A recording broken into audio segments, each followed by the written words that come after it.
Okay, so I have opened up my Brother CanvasWorkspace software. If you don't have this software yet, you're going to go out to the Brother Scan and Cut website, find your machine, and download the CanvasWorkspace. So on my blog post, I'll have some of those links that'll be handy for you to find this software. So you'll download it and install it on your computer, and then you'll log in with your account. And that's all part of the setup that you do when you first get your machine. Okay? So now I'm in the software, and I want you to see that under File, there's a couple of import options. We're not importing it from our computer, we're actually importing it from our cutting machine. Okay? And it's not a FCM file. That would be if we had scanned some stamps that we had done and there was some shapes that we wanted scanned. We're actually bringing in the scanned image. So you're going to click on File, Import from your cutting machine, Scanned Image. Okay? So we just scanned that page over there on the machine. I'm going to bring that in, and here's the Christmas page of Brittany that we scanned. Okay? So there's a couple things I want you to do on here. It's right now on 57%, showing this mat on the screen. We're going to do a screenshot of this. So I want to make this as big as my monitor can kind of handle, and it looks like about 80% is about what we're doing here. Let me get me off of it. So we're increasing that mat size, so it's pretty big on our computer monitor. Okay, and then the second thing we're going to do is we're going to click anywhere on this page, and I did that so that I could unselect this. See this blue box around it? I really don't want that blue box to be in my image in my home video. So I'm clicking to get rid of the blue box. Now there's a little dashed box, but we're going to clip inside that and not use that red line. So I've clicked to get rid of the blue line, and now I'm going to do a print screen. Now if you hold down your Windows key and your print screen button, it will send it, it will do an automatic print screen, and then it'll save it to a folder on your computer under Pictures. On your computer, it'll do screenshots. So here's our screenshot that we just did. Okay, so when you get on a roll with this, you will be putting a page through, retrieving it, hitting the OK button, hitting the scan again, retrieve it, and you'll get on a roll where you know, you're loading, like I'll load this page back into my album and I'll get the next page out, and then while that's scanning, you know, just like I said, be careful that you want to retrieve it before you tell the next one to process, right? So but you will get on a roll. I mean, I sat here one afternoon and I got about half of that album done just by you know, feeding them through. So it takes a little bit of time to go through the machine, another few seconds to send it to the Canvas workspace, and then retrieve it. But you do get on a roll, and it goes pretty quickly. So, so after you've got your print screens here, you're going to have an image that looks just like the screen that we did the print screen of. Okay, so this is my print screen. Now I'm going to I need to cut out all the garbage that I don't want on this page, right? So what I like to use, I use the good old-fashioned Windows Paint program. But if you've got Photoshop or something that you feel more, there's Snagit back in the day used to do, you know, this cutting.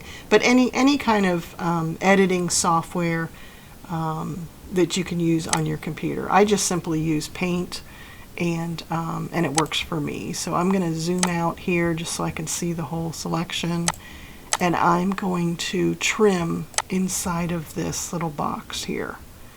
So I'm simply going to hit crop, and now if I view that 100%, I can see this page.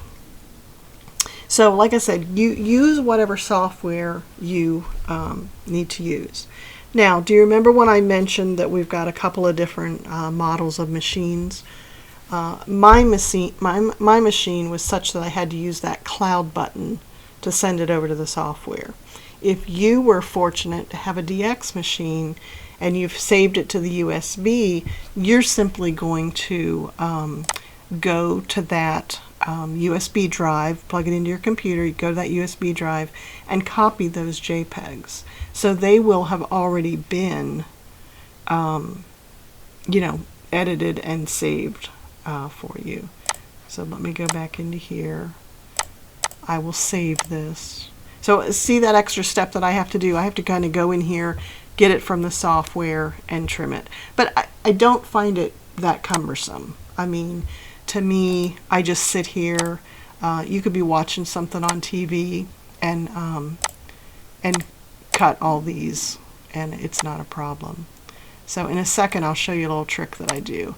I just want to save these and show you that it's, I mean, it's taking me a second each one. Zooming out here so that I can see it, and then I'm cropping it. Okay.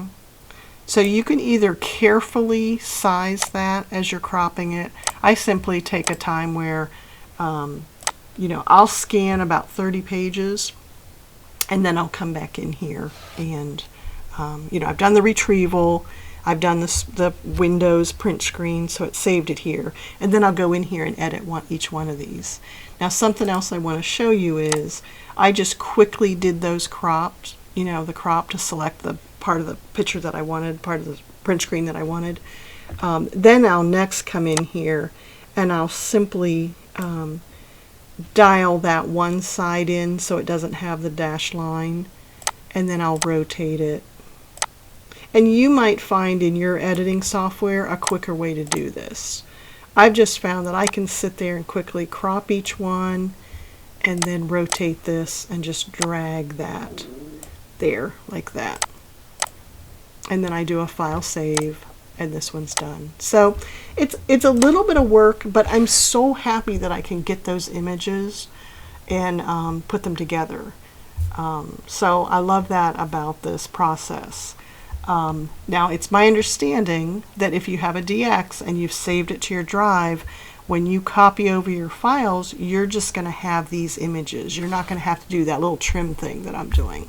Okay, so I think what I want to do, well, let me do this. So here is a 2-page layout.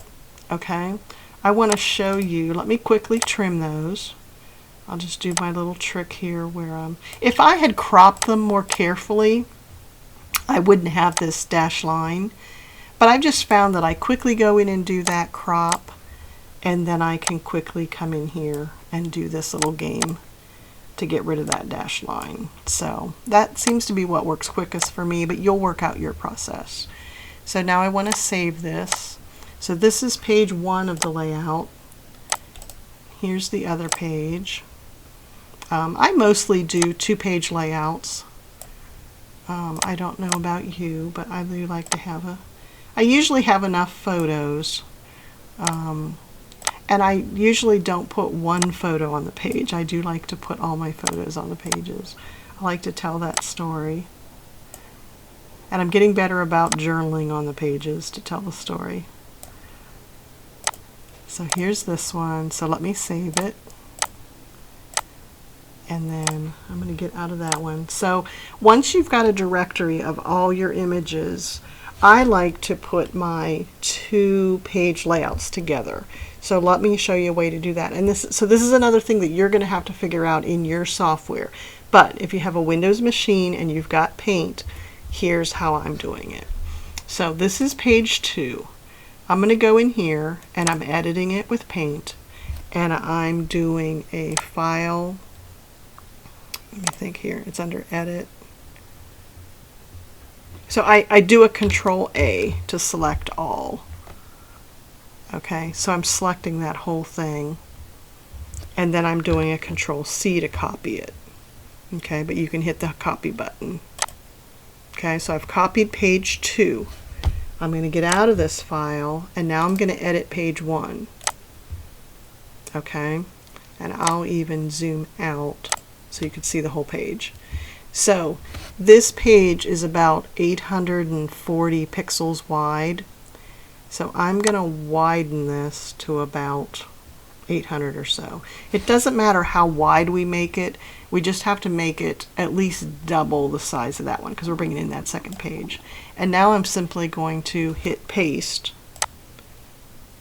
or yeah, you could just hit paste or Control V. So I do the Control V. Now notice it put it on top of it, but it's still selected and I can move it around.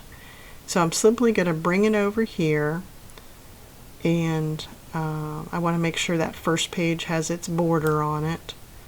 Okay, and then I can kind of see here, let me make it 100% again. I don't know if you can see here on the side, I can kind of see where the page ends. So let me zoom out again, or zoom in again. Oops, I'm sorry, zoom out. Zoom out so we can see here. So now what I'm simply doing is now I'm making the adjustment for that page. So it looks like it's about 1610 pixels wide. Okay, so I can simply save it here. And again, this is going to be another thing where you get on a roll with it. So now if you look, I was able to edit the first one, copy it, open up the first page, and paste that in there and save it. So it probably sounds like a lot of steps, and now I can just delete that one.